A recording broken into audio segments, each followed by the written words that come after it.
Mad Rabbit, India's finest audio wearable brand, starting at 999. அப்படியே வந்து Indian டூவில் ஒரு ஒரு பெரிய முக்கியமான ஒரு பொறுப்பான ஒரு விஷயம் பண்ணியிருக்கீங்க. ரொம்ப சந்தோஷம். இன்னொரு பக்கம் எமோஷ்னலாக இருக்குது, இன்னொரு பக்கம் பார்க்கும்போது ஹாப்பி, சூப்பருங்க அப்படின்ற மாதிரி இருக்குது. உங்களுக்கு என்ன கொடுத்துச்சு சார்? என்ன ஃபீல் உங்களுக்கு கொடுத்துச்சு? லைக் விவேக் சாருடைய ஒரு கதாபாத்திரம். விவேக் சார் கூட நான் நிறைய ட்ராவல் பண்ணியிருக்கேன். அவர் கூட இண்டிவிஜுவல் காமெடி தான் நிறைய பண்ணியிருக்கேன். ஆனால் விவேக் சார் இல்லாத ஒரு இடத்த என்னை வச்சு அந்த இடத்த ஃபில்லப் பண்ணிட்டாரு அப்படிங்கிறது எனக்கு ரொம்ப பெருமையாக இருக்குது, ப்ரௌட் ஆஃபாக இருக்குது. ஒரு பக்கம் கமல் சார் உலகநாயகன், இன்னொரு பக்கம் பிரம்மாண்டம் Shankar sir, Vivek sir. So இந்த கேரக்டர் பண்ணுறது நான் வந்து ஃபஸ்ட்டு வந்து நான் தான் நடிக்கிறேன்னு நினச்சேன். முதல்ல வந்து என்னை வந்து ஒரு அசோசியேட் டைரக்டர் பிரபு சொல்லிட்டு அவர், நான் பெங்களூர் ஷூட்டிங்கில் இருக்கும்போது கூப்பிட்டாரு. அப்போ சார் சங்கர் சார் உங்களை மீட் பண்ணணுன்னு சொல்கிறாரு, நீங்கள் வர முடியுமா அப்படின்னு. நான் பெங்களூர் ஷூட்டிங் இருக்கேன் சார், சென்னை வந்தோன்னு வந்துடுறேன். எனக்கு பயங்கர சர்ப்ரைஸ். சங்கர் சார் என்ன மீட் பண்ணணுன்னு சொல்கிறாரா? எப்படி அது நடிக்கிறது தான் நடிக்க சொல்லுவாங்க, மேனேஜர்ஸு பேமெண்ட்டு பேசுவாங்க, இதான் கேரக்டர், இத்தனை நாள் டேட்டும்பாங்க. என்ன மீட் பண்ணணுன்னு சொல்கிறாங்கன்னா ஒரே டென்ஷனாக இருந்தேன். சென்னை வந்தோடனே அவரை பார்க்குறதுக்காக ஈசிஆர் ரூட்டில் தான் ஆஃபீஸ். அங்கே போய் அவரை போய் பார்த்தா அங்கே ஒரே பரபரப்பாக. நான் போனோடனே காஸ்டியூம் கொடுக்குறாங்க, ஹேர் ஸ்டைலிஸ்ட் ஒருத்தர் வந்திருக்காரு, மேக்கப்னு ஒருத்தர் வந்து எல்லாம் போட்டு இன்னும் பயங்கர இதாக இருந்துச்சு. நான் கேட்டேன், என்ன தெரிஞ்சுக்கலாமா சார் அப்படின்னு. இல்லை, நீங்கள் விவேக் சாருக்கு பதில் நீங்கள் பண்ணுறீங்க, அதுக்கான இதுதான் அப்படின்னு. நானும் பயங்கரமான ஒரு இன்ப அதிர்ச்சி. எதுவுமே சொல்லலாம் ஆனால் அது வரைக்கும் இல்லை. இப்போ சங்கர் சார் இன்னும் வரல. அப்புறம் கொஞ்ச நேரம் எல்லாம் ரெடி ஆன பிறகு என்னை பார்த்துட்டு சங்கர் சார் வந்துட்டார். வாங்க டைரக்டரை பார்க்கலாம் அப்படின்னு. டைரக்டரை பார்க்க நான் ரொம்ப பதட்டத்தில் இருந்தேன். பெரிய டைரக்டர் எப்படி ரியாக்ட் பண்ணுவாரோ என்ன இது.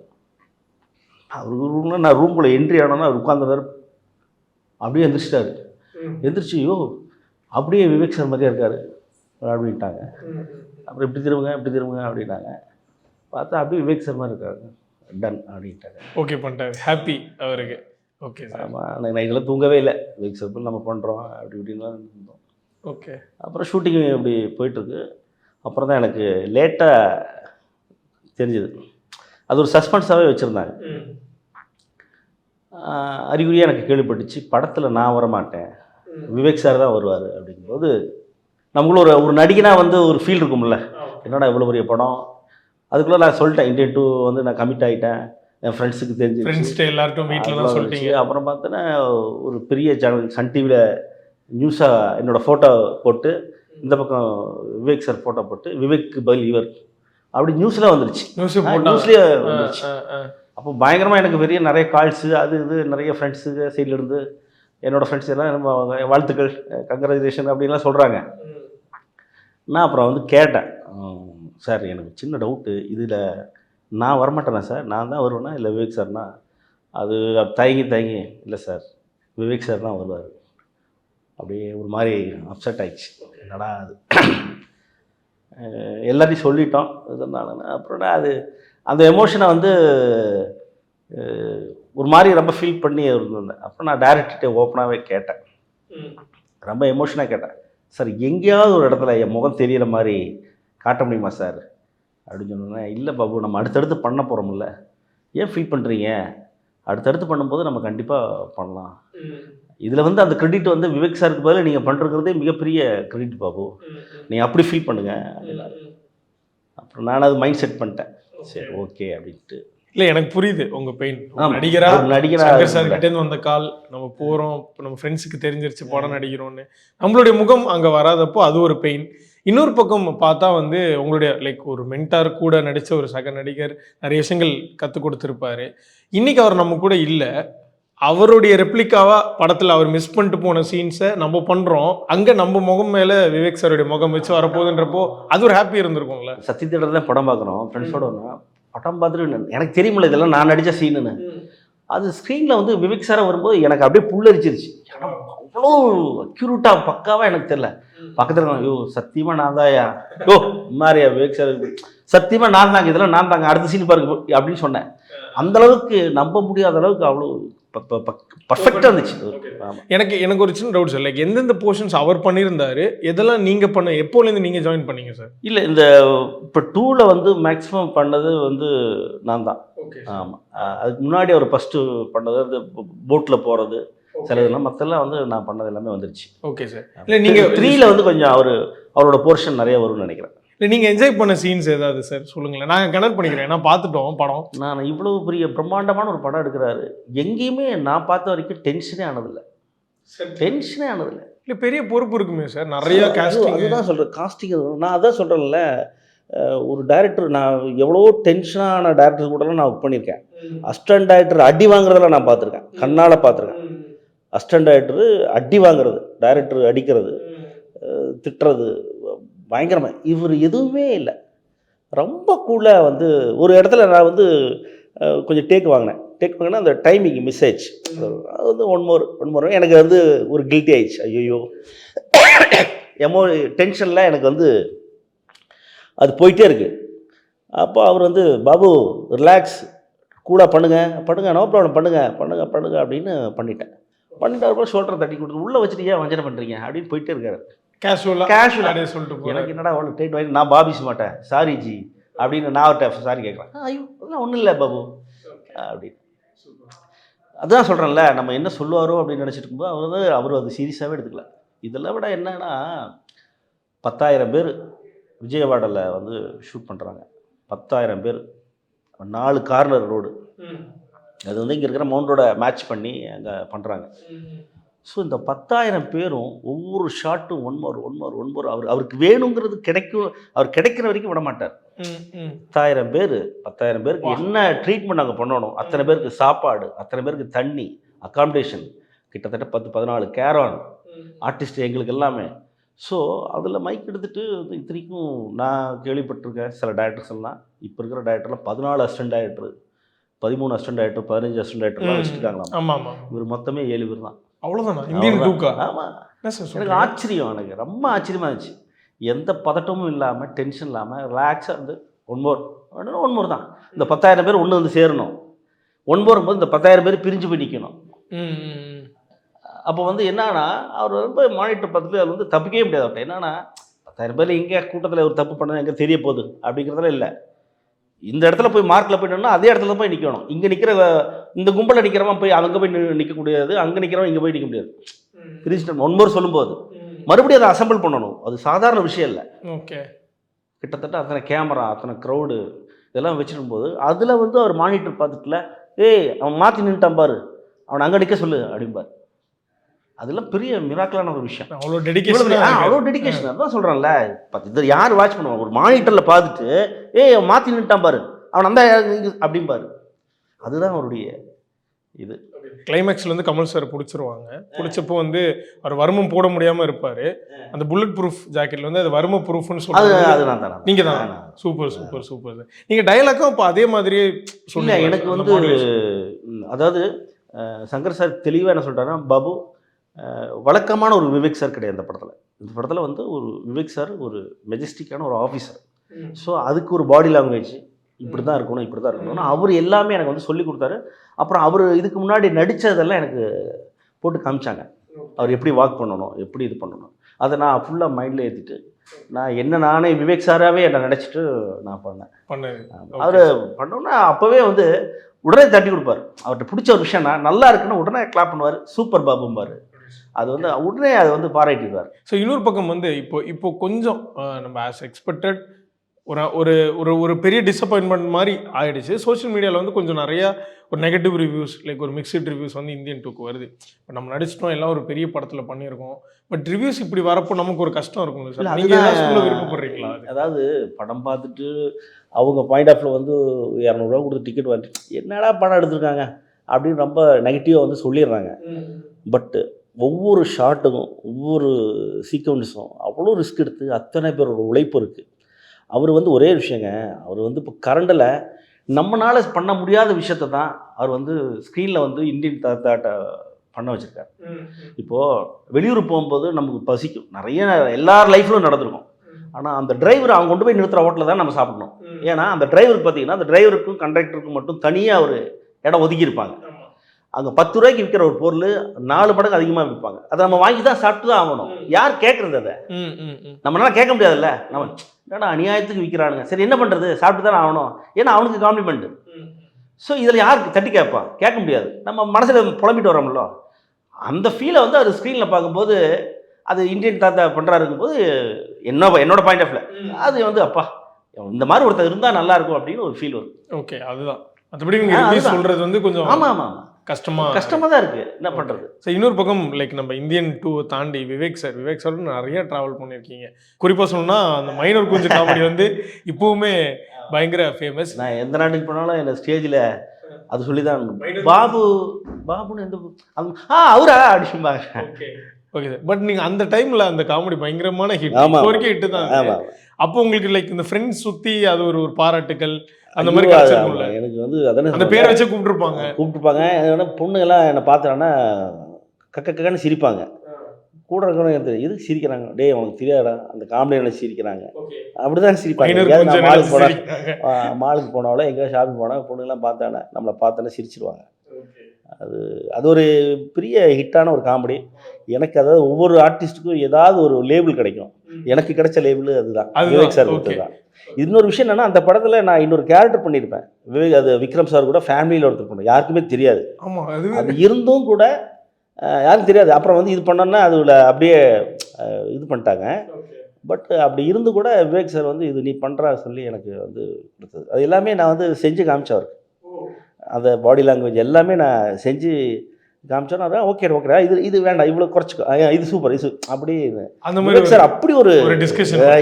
ஏன்னா அந்த டைலாக் இப்போ வரைக்கும் ஃபேமஸ், மைனர் கொஞ்சம் சுட்டுட்டேன் அதான் சொன்னனே அப்படிம்பாரு அவரு. அது பயங்கர ஒரு ஃபேமஸ். லைக் நீங்கள் நிறையா இன்னொரு விஷயம் மென்ஷன் பண்ணியிருக்கீங்க. ஏன்னா அவர் கூட ஒரு காமெடியன் இருக்காங்கன்னா கூட ஒரு 4-5 பேருக்கு மேலே இருப்பாங்க, காம்பினேஷன் ஆக்ட்ரஸ், ஒரு செட் ஆஃப் ஆக்ட்ரஸ். பட் உங்களுக்கு வந்து அது நான் எல்லாமே இண்டிவிஜுவல் தான், அது எல்லாமே எனக்கு அமைஞ்சிருச்சு, எல்லாமே அமைஞ்சிருச்சு. அதே மாதிரி நான் பண்ண காமெடி எல்லாமே ஹிட்டு. ஒரு டைமில் வந்து சென்னையில் ஃபுல்லாக சிட்டி ஃபுல்லாக வந்து புள்ளிராஜா ஓடிக்ஸில் வேறு எதுவுமே இல்லை. ஆமாம் புள்ளிராஜா எனக்கே தெரியாது, புள்ளிராஜா மட்டும் இருந்தது. ஆட்டோ போகிறோம் என்னது புள்ளிராஜா, என்ன புள்ளிராஜாங்கிறது தெரியல. என்னோட காமெடிக்கு அப்புறம் தான் இதுதான் அப்படிங்கிற விஷயம் தெரிய வந்துச்சு. அப்போ கரண்டில் இருக்கிற விஷயத்த அவர் எடுத்துக்கிட்டாரு. புள்ளிராஜா எய்ட்ஸ் வருமா அப்படின்ற அதுதான் கான்செப்டுங்கிறது அப்புறம் தான் தெரிஞ்சது மக்களுக்கு. அதுதான் அவரோட பிரில்லியன்ட். கரெக்டில் என்ன இருக்கோ அடிச்சு விடுவார். ஆக்சுவலாக வந்து இப்போ நிறைய பேர் வந்து அவரை பற்றி சொல்லி கேள்விப்பட்டிருக்கோம். அவர் ஒரு பக்கம் இந்த சோஷியல் காஸ்க்காக நிறைய ஒர்க் பண்ணுவார், இன்னொரு பக்கம் வந்து இங்கே இருக்கக்கூடிய மெசேஜ்லாம் சொல்லுவார். அவர் காமெடியில் சும்மா இருக்காது காமெடி, அதில் ஒரு மெசேஜ் இருக்கும், இன்னோவேட்டிவாக அதை யோசிப்பார். நீங்கள் பார்த்து வியந்த ஏதாவது ஒரு குவாலிட்டி அவர்கிட்ட, ஸ்கிரிப்ட்லையாக இருக்கட்டும், பெர்ஃபார்ம் பண்ணுறதா இருக்கட்டும்? இல்லை, அதுதான் சொல்கிறேன்ல, இப்போ வந்து அவர் பண்ணுற காமெடியெல்லாம் வந்து மேலோட்டமாக வந்து டைரக்டர் வந்து சொல்லுவாங்க இதுதான் கண்டென்ட்டு, இது என்னன்னா அங்கே வந்து என்ன பண்ணுவோம்னா நாங்கள் அப்படியே வந்து ஃபஸ்ட்டு நடிக்கிறதுக்கு முன்னாடி பாபு இப்படி வா, இங்கே வா உட்காரு, இப்படி வா, இது பண்ணுவோம், இப்படி பண்ணிக்கோ, நீ எப்படி பேசி சொல்லிவிட்டு அங்கே நாங்கள் வந்து அவர் அப்படியே டெவலப் பண்ணுவார். அப்போ எனக்கு ஒரு விஷயம் தோணுச்சுன்னா கூட அந்த சுதந்திரம் கொடுப்பார். ஏய் நீ என்ன எனக்கு அட்வைஸ் பண்ணுறது அப்படிங்கிறது கிடையாது. நல்லா இருக்குடா, இது நல்லா இருக்கல, இப்படி செல்முருகன் ஒருத்தருக்கார், அவர் தான் எனக்கு ஃபஸ்ட்டு காமெடி அவரோடது. ஸோ அந்த சுதந்திரம் அவர் எனக்கு கொடுப்பாரு. அது நாங்கள் உட்காந்து டிஸ்கஸ் பண்ணி அது அந்த இடத்துல டெவலப் ஆகி பண்ணுறது தான். ஓகே, அந்த ஒரு ஃப்ரீடம். ஆமாம், அந்த ஃப்ரீடம் அது எல்லா ஆர்டிஸ்டும் ஒத்துக்க மாட்டாங்க. உனக்கு என்ன வேலை, உனக்கு என்ன அது கொடுத்த எக்ஸ்ட்ரா ஒரு வாரத்தை நான் அனுபவிச்சிருக்கேன், பேர் சொல்ல விரும்பல. ஒரு ஆக்டிவிட்டி அதிகமாக ஒரு ஸ்பாட்டில் நமக்கு ஒரு விஷயம் தோணும்ல, அது தோணுன்னா டக்குன்னு இது நீ சொல்ல மானிட்டரில் பண்ணவே இல்லையே, ஏன் அது பண்ணுறேன், அதெல்லாம் பண்ணாதே நம்மளை ஆஃப் பண்ணுவாங்க. டைரக்டர் தனியாக வந்து சொல்லுவார், சார் நீங்கள் டேக்கில் பண்ணிடுங்க அப்படின்றார். டேக்கில் பண்ணுவேன், மூஞ்சி தூக்கி வச்சுருப்பாங்க காம்பினேஷன் ஆர்டிஸ்ட்டு, நீ என்ன தனியான. ஆனால் விவேக் சார் பொறுத்தளவு ஒரு விஷயம் நல்லா இருக்குன்னா அதை வந்து பாராட்டுவார், அந்த சுதந்திரம் கொடுப்பார். ஆனால் எனக்கு ஒரு தோணுது சொல்லாமல் சொல்கிறா, நல்லா இருக்குடா, அது வேண்டாடா, அது வந்து இங்கே சிங்க் ஆகாடா, அது வந்து அது பற்றி இது இப்படி சொல்லுவார் அவர். அந்த மாதிரி ஒரு ஜெம்மா அவருடைய கேரக்டர் அதுதான். சரி, இந்த மைனர் குஞ்சு காமெடியை தாண்டி அப்பார்ட் ஃப்ரம் தட் உங்களோட வேற என்னென்ன படங்கள் அவர் கூட நடிச்சது உங்களுக்கு ஃபேவரட் ஆக்சுவலாக? இல்லை, அது இந்த புள்ளிராஜா எய்ட்ஸ் வருமா, அப்புறம் வந்து கல்வனின் காதலி, அந்த அப்படின்னு சொல்லிட்டு அது ஒன்று. ஓகே, அது இல்லாமல் வந்து ஒரு படம் ஹீரோவாக பண்ணார், அதில் ஒரு மெயினாக ஒரு லீடாக ஒன்று நிறைய பண்ணேன். இது பாலக்காட்டு அதில். ஓகே, அதில் பட் நீங்கள் ஒரு மெயின் பண்ணியிருக்கீங்க, லீட் கேரக்டர். ஓகே, ஆக்சுவலாக அந்த படத்துக்கு வந்து அவர் ரொம்ப கொஞ்சம் ஃபீல் பண்ணி ஒரு விஷயம் சொல்லியிருப்பாரு. ஏன்னா அந்த படம் அப்போ பாபநாசம் படம் வந்து சொன்ன டேட்டுக்கு முன்னாடியே வந்துருச்சு, அதனால எங்க படம் வந்து பெரிய ப்ராப்ளம் ஆயிடுச்சுன்னு சொல்லிட்டு. அது அந்த படம் ரொம்ப கஷ்டப்பட்டாங்க பாவம். ஆமாம். அதில் வந்து காமெடி கம்பெடியெல்லாம் பெருசாக எதுவுமே இல்லாமல் ஒரு சீரியஸாக ஒரு ஹீரோவாக நடித்தார். அதான் அவர் இப்போ இந்தியன் டூவில் அப்படி தானே, அவர் காமெடிங்கிறதே இல்லாமல் சீரியஸான ஒரு கேரக்டர் தான். ஒருவேளை அந்த படம் இன்னும் கொஞ்சம் பேசப்பட்டிருந்துச்சுன்னா அவருடைய அடுத்தடுத்து ட்ராக்கு போயிருக்கோம். அது கரெக்டாக ஒர்க் அவுட் ஆகலை. ஓகே. இன்னொன்று வந்து அவர் சொன்ன ஒரு டயலாக், ஒரு பேசின ஸ்டேஜில் பேசினது வந்து இப்போ கொஞ்சம் ட்ரெண்ட் ஆகிட்டு இருக்கு. பட் முன்னே அதை பார்க்குறப்ப ரசித்தோம், இப்போ அதை பார்க்குறப்ப எமோஷனல் ஆகுது, அழுக வருது. ஏன்னா அவர் மென்ஷன் பண்ணியிருப்பார், நான் இது வரைக்கும் எத்தனையோ பேர் கூட நடிச்சிட்டேன், கமல் சார் கூட இன்னும் நான் நடிக்கிற பாக்கியமே எனக்கு கிடைக்கல அப்படின்னு சொல்லி. பட் அது நடிக்கிற டைமில் பார்த்தா அவர் இல்லை அப்படிங்கிறது வந்து ரொம்ப கஷ்டமாக இருக்குது. இந்தியன் டூவில் வந்து அவருடைய ஆசையை நிறைவேற்றிருக்காக தான் சங்கர் சார் கமிட் பண்ணி அப்படி ஒரு கேரக்டர்லாம் ஃபிக்ஸ் பண்ணாங்க. பட் அவர் உயிரோடு இல்லை. அவர் நினச்சிருந்தானா இந்த கேரக்டர் அப்படியே க்ளோஸ் பண்ணியிருக்கலாம். ஆனால் அவரோட அதான் பாருங்கள், சங்கர் சாருக்கு விவேக் சார் மேலே இருக்கிற மரியாதை, படம் ஃபுல்லாக நீங்கள் இருக்கணும்னு சொல்லி அது வந்து என்னை வந்து கமிட் பண்ணி இது பண்ணியிருக்காரு.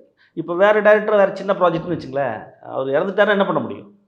அந்த கேரக்டர் க்ளோஸ் பண்ணியிருப்பாங்க. இவ்வளோ ரிஸ்க் எடுத்துக்க மாட்டாங்க. இது சாதாரண விஷயம் கிடையாது. இதுக்கு ஒரு பெரிய பட்ஜெட் இருக்குது. இதுக்கு ஒரு எஃபர்ட் போட்டு சங்கர் சார் பண்ணியிருக்காரு. அவர் இருக்கணும், படம் ஃபுல்லாக இருக்கணும் அப்படிங்கிறது. இதுலேருந்து என்னன்னா, சங்கர் சார் வந்து விவேக் சார் மேலே வச்சுருக்க அந்த இம்பார்ட்டன்ஸ் என்னங்கிறது நம்ம. ஏன்னா இப்போ நம்ம யோசிச்சு பார்த்தா சங்கர் சாரோட பாய்ஸ்ல மங்களம் கேரக்டர், அன்னியன்ல ஒரு கேரக்டர், சிவாஜியில் ஒரு கேரக்டர், விவேக் சாரை பற்றி சொல்லிட்டே இருப்பார். ரொம்ப கேஷுவலாக சொல்லிட்டே இருப்பார்.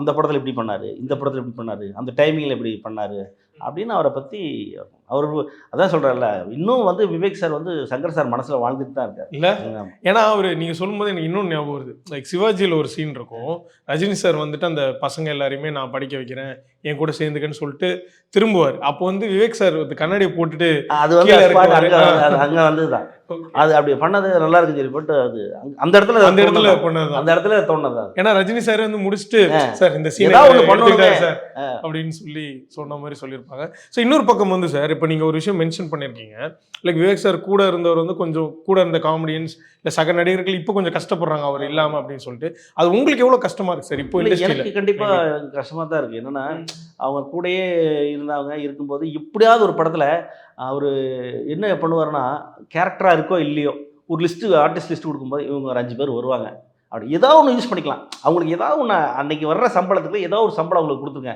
அப்படிங்கிற மாதிரி அவர் பிரித்து கொடுத்துருவார், பண்ணிடுவார். அதை நம்பி தான் வாழ்ந்துட்டு இருந்தாங்க. அப்புறம் அது மட்டும் இல்லாமல் அவங்களோட குழந்தைகளோட படிப்பு செலவுக்கு பர்சனலாக நிறைய விஷயம் அவர் வந்து வெளியே தெரியாது. அவர் நிறைய கல்யாணத்துக்கு, படிப்பு செலவுக்கு, வீட்டு வாடகை கட்ட முடியாதவங்களுக்கு இதெல்லாம் அவர் செஞ்சுருக்காரு. ஆமாம் கண்டிப்பாக. ஓகே அதுதான் அவரோட மனசு. சரி, இன்னொரு பக்கம் நீங்கள் நடிகராக இன்றைக்கி வந்து லைக் வந்து ஒரு டெலிவிஷன்லையோ ஸ்டில் நீங்கள் கண்டினியூ பண்ணி ஒன்று பண்ணிகிட்டு இருக்கீங்க.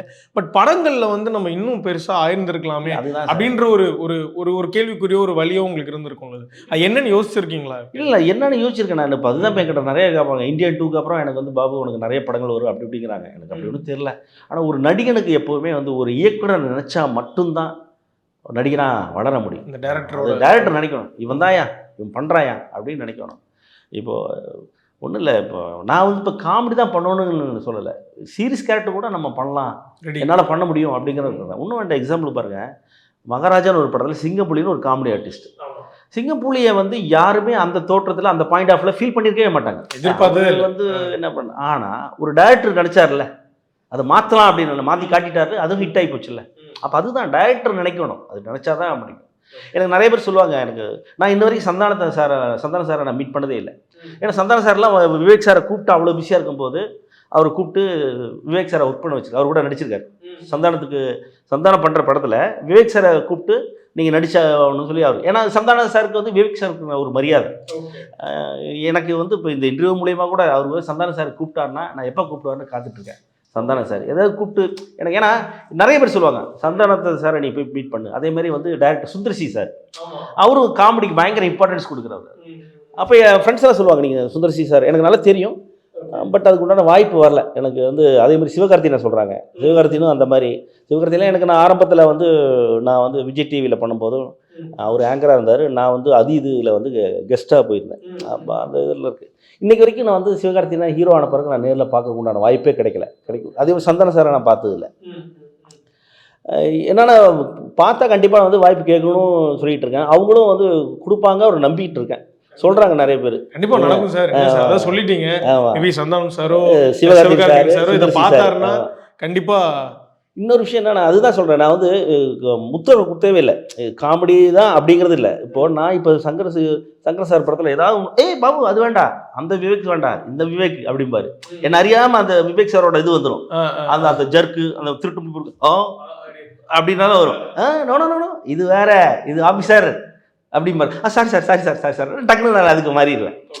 அதனால வந்து ஆமா, நான் கண்டிப்பா நடக்கும் சார். ஒரு சீரியஸான ஒரு கேரக்டர் இருக்கிறதால அதுல என்னால ப்ரூவ் பண்ண முடியுங்கிற நம்பிக்கை எனக்கு. Super sir. கண்டிப்பா கண்டிப்பா கண்டிப்பா நடக்கும். இதுக்கப்புறம் தொடர்ந்து வெற்றிகள் தான் உங்களுக்கு. எங்களுக்கு வந்து லாஸ்டா ஒரு விவேக் சாரோட டயலாக் மட்டும் இந்தியன் டூல ஏதாவது அந்த மாதிரி பேசி காட்டுங்க. போன பஞ்சாயத்துல முன்கூட்டியே பணம் கட்டியாச்சு. உங்க அந்த சீன் அப்போ நீங்க வந்து பணம் கட்டிட்டு தான் இதெல்லாம் பண்றீங்க அப்படிம்பாப்ல Vivek sir. But super sir. இந்த டிராவல் பயங்கரமா இருக்கு. லைக் விவேக் சார் கூட நீங்க சொன்ன விஷயங்களாகவும் இருக்கட்டும், இந்தியனுக்கு நீங்க சொன்னது டிக்கெட் வாங்க நான் கியூல நின்று இன்னைக்கு இந்தியன் டூல முக்கியமான ரோல் பண்ணி. எனக்கு என்ன ஆசைன்னா, இப்போ அடுத்து வந்து சங்கர் சார் வந்து தெலுங்கு படம் தான் பண்ணிட்டு இருக்காரு. அவர் அடுத்து தமிழ் படம் எப்போ பண்ணுவார்னு ஏங்கிட்டு இருக்கேன். எனக்கு கண்டிப்பாக தமிழ் படம் பண்ணால் எனக்கு அழைப்பு வருங்கிற நம்பிக்கை எனக்கு பயங்கரமாக இருக்குது. அவரும் எனக்கு வந்து சொல்லியிருக்காரு, நம்ம கண்டிப்பாக பண்ணுவோம் பாபு அப்படின்னு. அப்புறம் அசிஸ்டன்ஸ்லாம் சொல்லுவாங்க, சார் மனசில் நீங்கள் இடம் பிடிச்சிட்டிங்க, கண்டிப்பாக அவர் வந்து உங்களை மிஸ் பண்ண மாட்டார். ஏன்னா என்னோடய பேரை வந்து யூஸ் பண்ணியிருக்காரு டிஸ்கஷன்லாம் இருக்கும்போதெல்லாம். என் பேர் அதுவே பெரிய விஷயம் தானே, குடியேற்கிறவங்க அவங்க தானே. ஆமாம் ஆமாம் அவங்க. ஏன்னா அப்புறம் இன்னொரு விஷயம் அங்கே சொன்னார், ஸ்க்ரீனில் என்ன பார்த்துருக்காங்க, ஸ்க்ரீனில் படத்தை எடுத்து ஷூட் பண்ணி இப்போ பார்ப்பாங்கல்ல, அப்போ அவர் சொன்ன டைலாக் எல்லாரும் நாங்கள்லாம் ஃபீல் பண்ணதுனா விவேக் சாருக்கும் கோவை பாபுக்கும் பிறந்த பையன் மாதிரியே ஒருத்தர் இருக்காயா அப்படியே இருக்கு சொல்லியிருக்காரு. என்னமோ அப்போ நான் சொன்னேன், சார் எங்கே தப்பு நடந்தது தெரியலையா சார் அப்படின்னு நான் சொன்னேன். Okay okay super sir. செம்ம. அதுதான் இடம் முடிச்சிட்டீங்க, அவ்வளோதான். அதுக்கப்புறம் பார்த்துக்கலாம் அடுத்தடுத்த படங்கள் நடக்கணும். கண்டிப்பாா நடக்கும். வாய்ப்பு கொடுத்தாதான் சார், எப்பவுமே வாய்ப்பு கொடுங்கன்னு தான் கேட்குறேன். நான் போன இன்டர்வியூல கேட்டேன், நீங்கள் போய் சான்ஸ் கேட்குறீங்களா அப்படின்னு. அப்படி சான்ஸு ஒரு டைமில் நம்ம அதெல்லாம் கேட்டுட்டு இருந்தோம். இப்போ யார்கிட்டும் போய் நான் வாய்ப்புலாம் கேட்கல, கேட்கக்கூடாதுன்னு இல்லை, தெரிஞ்ச ரைட்டராக தான் கண்டிப்பாக நான் வந்து போய் வாய்ப்பு கேட்கல, ஒன்றும் தப்பு இல்லை. இன்றைக்கி வரைக்கும் கடவுள் புண்ணியத்தில் எனக்கு வாய்ப்பு தேடி வந்தது தான் நான் இன்றைக்கி வரைக்கும் நடிச்சிட்டு இருக்கேன். நான் தேடி வாய்ப்பு கேட்ட இடத்துல எனக்கு யாரும் கொடுத்ததே இல்லை. ஆனால் ஆட்டோமேட்டிக்காக ஒரு நடிகனுக்கு என்ன பொறுத்தளவு சார், என்ன டேலண்ட் இருந்தாலும் 99% வந்து டைம், நேரம். அந்த நேரம் ஒர்க் அவுட் ஆகாமல் உங்களோட திறமை இருக்கணும். ஓகே. 99% டைம் தான். அந்த நேரம் நல்லா இருக்கும்போது உங்களுக்கு ஒர்க் அவுட் ஆயிடுச்சுன்னா அப்போ உங்கள்ட்ட திறமை இருக்கணும். அதை நீங்கள் கோட்டை விட்டுட்டீங்கன்னா ஒன்றும் பண்ண முடியாது. அதனால் முயற்சி, ஒரு பக்கம் முயற்சி இருக்கணும், டைமும் சேரணும். அதுதான். இப்போது என்னென்னா, இப்போ நான் ஊர்லேருந்து வந்து இப்போ நான் வந்து இந்தியன் டூவில் நடித்தாங்களே, எனக்கு பின்னாடி வந்த எத்தனையோ ஆர்டிஸ்ட், என்கிட்ட வாய்ப்பு கேட்ட எத்தனையோ ஆர்டிஸ்ட் என் கண்ணுக்கு முன்னாடி இன்றைக்கி வேறு லெவலில் இருக்காங்க. எனக்கு முன்னாடி இருந்து இருக்கிறவங்க இன்றைக்கும் அதே இடத்துல இருக்கிறாங்க. ஸோ அதில் பார்க்கும்போது சரி இவங்க இப்படி இருக்காங்க, இவங்க இருக்காங்க, நம்ம கடவுளை வந்து நம்மளை ஒரு இடத்துக்கு வச்சுருக்காங்க அப்படிங்கிறது இருக்கும்போது ஓகே. அப்போ டைம் இன்னும் வரல. ஸோ அந்த நேரத்துக்காக வெயிட் பண்ணிகிட்டு இருக்கேன். போராடிட்டே இருக்கோம், முயற்சி பண்ணிகிட்டே இருக்கோம்.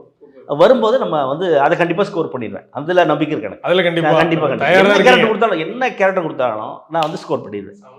எனக்கு ரஜினி சார் சொன்னதான் ஞாபகம் வருது. நான் வந்து இந்த இடத்துல இவ்வளோ பெரிய ஆளாக இருக்கேன், நீங்கள் என்ன எல்லாரும் சொல்கிறீங்க, ஆனால் எல்லாமே நேரம் தான், அது உங்களுக்கு புரியும் அப்படின்ற மாதிரி சொல்லியிருப்பாரு. பட் கண்டிப்பாக அந்த நேரம் உங்களுக்கு பயங்கரமாக அமையும் sir. Thank you so much for coming. Indian டூக்கு பெரிய வாழ்த்துக்கள். தொடர்ந்து அடுத்தடுத்த படங்களுக்கும் வாழ்த்துக்கள். Thank you sir. Thank you. Mad Rabbit, India's finest audio wearable brand, starting at 999.